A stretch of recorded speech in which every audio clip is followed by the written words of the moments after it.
ever owned, and she gave it to him each time he came into the city to sell the woodenware. He usually came maybe 3-4 times a year. This was the first time he had come in February. He remembered all at once that tomorrow was Valentine's Day. He would have to send his mother a card. He took his heavy green overcoat out of the closet, the one he always wore to the city during the winter months, and carried it over to the bed, dropping it there. He went to the dresser and picked up his small change, which he put into the right-hand pocket of his trousers, and then picked up his wallet, looked into it, and then removed the money he had got yesterday for the woodenware. He counted the money again. It was exactly $122, and then put it back into the wallet and went to the bed again and picked up his coat and put it on, his massive shoulders shrugging into the air as he performed the operation.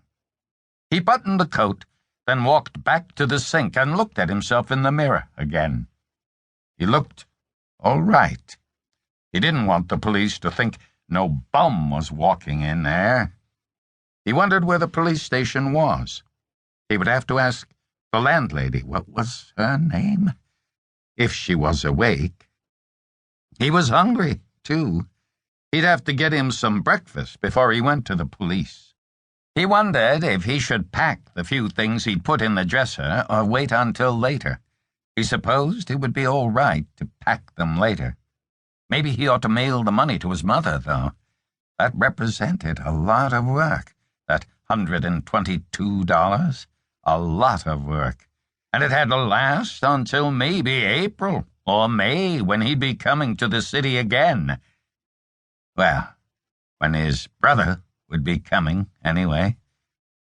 Yes, he'd pack later. He went out of the room, locking the door behind him, and went down the steps to the first floor. The linoleum on the stair treads was old and worn. He had noticed that when he had taken the room 2 nights ago. But the reason he'd come all the way uptown here for a room was because he knew it'd be a lot cheaper than a hotel. So he wasn't about to start complaining about the worn linoleum. Hell with that. So long as the bed was all right and didn't have anything crawling in it, why, that was good enough for him. He was only paying $4 a night for the room. You couldn't do much better than that unless you wanted to go down to Skid Row. He wasn't about to go sleeping with a bunch of drunken bums. The landlady's apartment was on the ground floor at the end of the hall. The hall smelled nice and clean. She'd been scrubbing it on her hands and knees the day he had taken the room. That was Tuesday. He'd known right off it was going to be a clean place without any bugs in the bed. That was the important thing, the bugs. Don't take no bed with bugs in it, his mother had said. He didn't know how you could tell if a bed had bugs in it until you got into the bed with them. And then it was probably too late to do anything about it. They'd eat you alive. But he figured the smell of that disinfectant in the hallway was a sure sign this lady was clean. She probably used something on the coils of the bed spring, too. That was where the bugs hid. His mother always washed out the bed spring coils back home with a toothbrush and ammonia. He didn't know why ammonia, but he supposed it killed anything that was in there. Sometimes she sprayed them, too, with some kind of bug killer. She was very clean. He wished he knew what time it was because he didn't want to get the landlady out of bed if it was too early in the morning.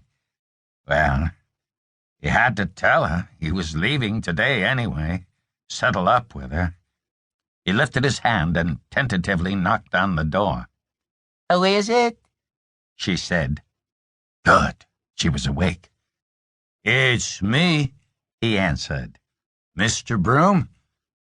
"Just a minute, Mr. Broome," the landlady answered. He waited while she came to the door. Somewhere in the building upstairs he heard a toilet flush. The door opened. "Good morning," he said. "Good morning, Mr. Broome," the landlady said. Doherty. That was her name. Agnes Doherty. He remembered now.